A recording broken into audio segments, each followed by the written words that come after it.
On me fait souvent la réflexion que les polyamoureux préfèrent la quantité à la qualité. Dans cette vidéo, j'ai pris le temps de réfléchir à ce que représentaient ces deux notions. J'ai aussi cherché des liens entre elles et notre orientation relationnelle. Je vous propose ma réponse et j'essaie également de comprendre ce qui se cache derrière ce genre de réflexion.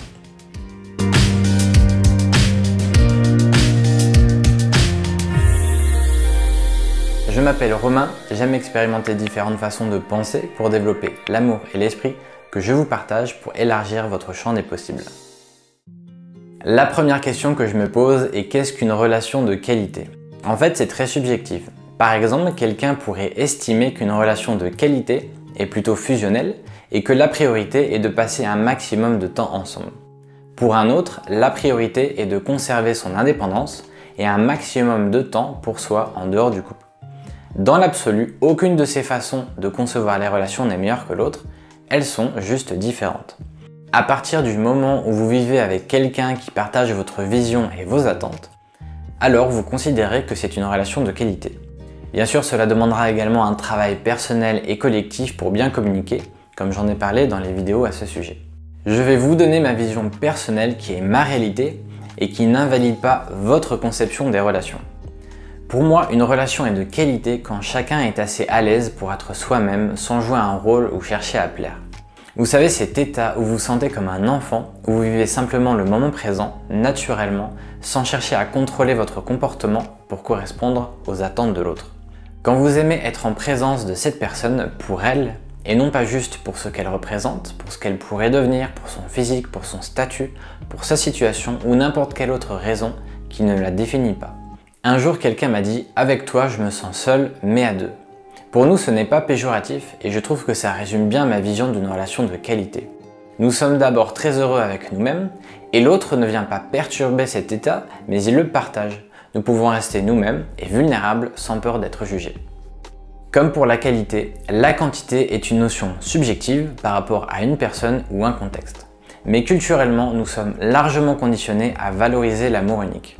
Et dans notre esprit, la quantité, donc supérieure à 1, est synonyme de tromperie, d'infidélité et autres complications en tout genre. Nous ne sommes pas non plus égaux face à la morale. Généralement, même si j'espère que c'est en train de changer, un homme qui a plusieurs relations peut être considéré comme cool par les autres hommes et un connard pour les femmes. Dans la situation inverse, malheureusement, tout le monde est à peu près d'accord, la femme est considérée comme une salope. C'est une réalité qui est dénoncée dans le livre La salope éthique. Les deux auteurs invitent tous les genres à se réapproprier ce terme, à accepter et assumer leurs désirs de manière libérée et bienveillante. Je trouve également cette morale très hypocrite. D'un côté, vous avez des monogames qui enchaînent parfois des relations exclusives en série toute leur vie, en coupant souvent tout contact avec leur ancien partenaire, et c'est considéré comme normal. D'un autre côté, vous avez des polyamoureux qui vivent simultanément plusieurs relations en gardant potentiellement le lien toute leur vie et c'est considéré comme malsain. Après, vous avez aussi des monogames qui respectent ces liens et des personnes non exclusives qui utilisent les autres comme des Kleenex.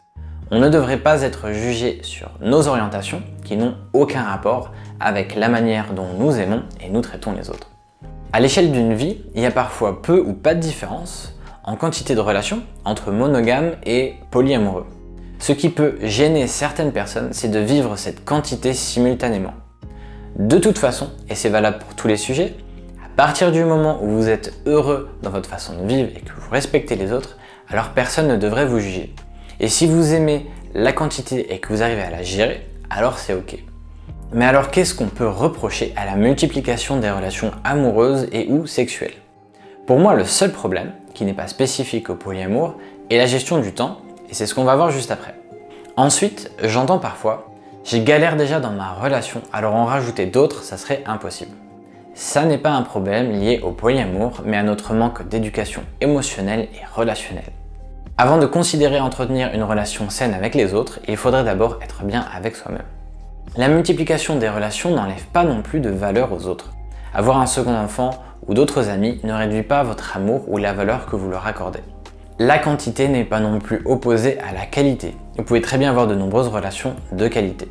Votre capacité d'aimer n'a pas de limite. La seule limite, c'est le temps.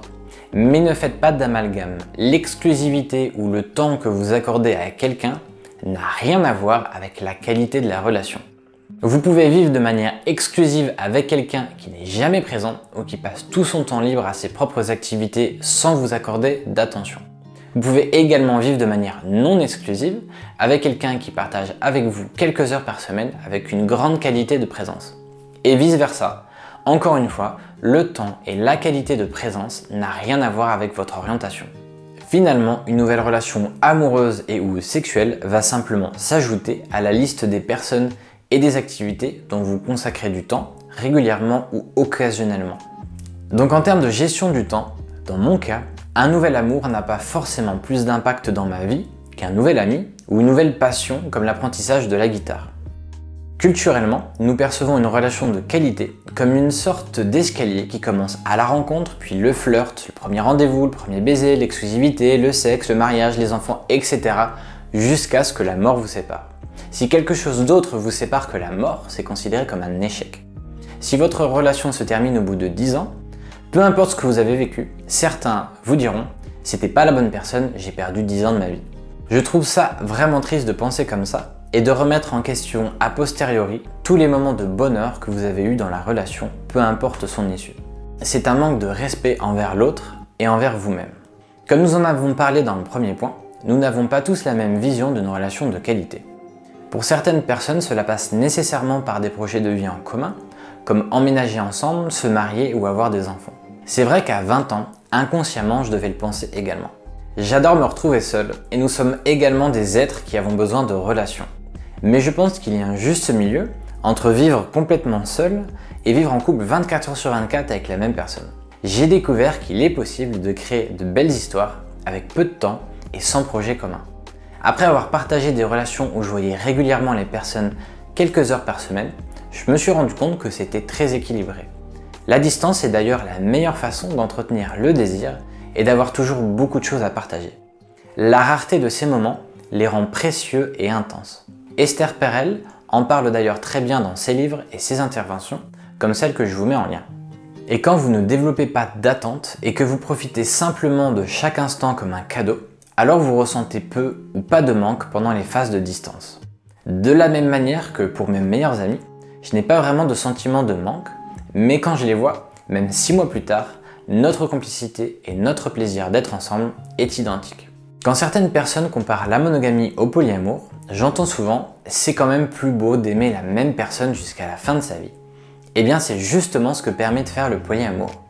Vous pouvez même aimer plusieurs personnes jusqu'à la fin de votre vie. Vous aurez plus de facilité et de liberté pour le faire. En fait, que vous viviez de manière exclusive ou non, le risque que votre partenaire soit attiré par une autre personne est le même.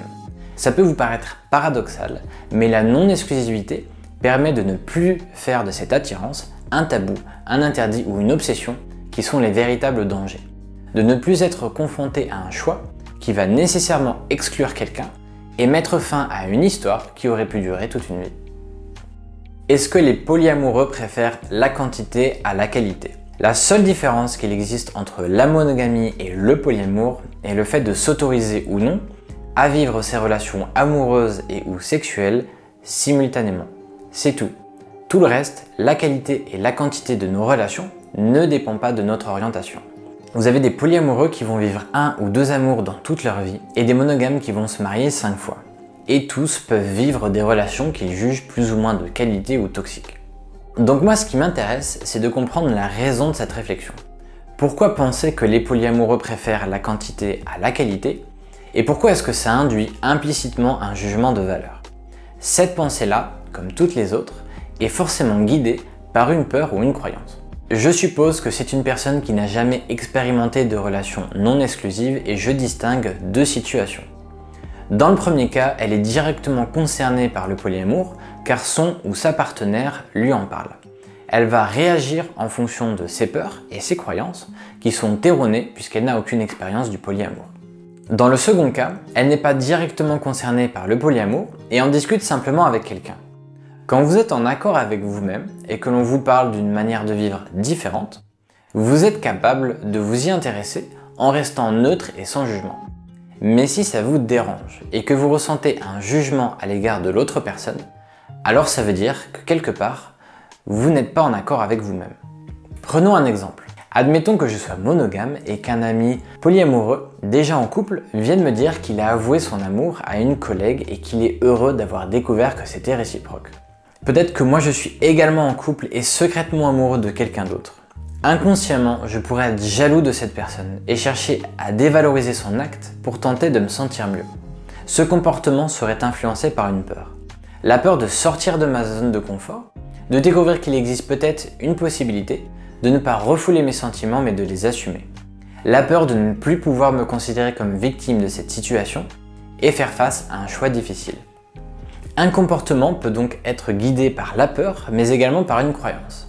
Dans ce même exemple, si j'étais ce polyamoureux, je pourrais avoir la croyance que ma valeur dépend du nombre de personnes qui m'aiment.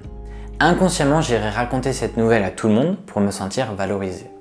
Je me permets de faire ces suppositions car c'est un exemple théorique. En pratique, ne cherchez pas à interpréter les réactions des autres, mais concentrez-vous uniquement sur les vôtres. Si vous voulez vivre librement des relations de qualité en quantité suffisante pour vous, vous devez d'abord être conscient de vos peurs et vos croyances. C'est la seule manière d'être en accord avec vous-même, c'est-à-dire de vivre vos relations comme vous le souhaitez vraiment, sans vous laisser influencer par l'extérieur. Si vous avez trouvé cette réponse intéressante, n'hésitez pas à venir en discuter en commentaire, à mettre un petit pouce bleu ou à vous abonner. Merci pour votre écoute, soyez bienveillants et prenez soin de vous.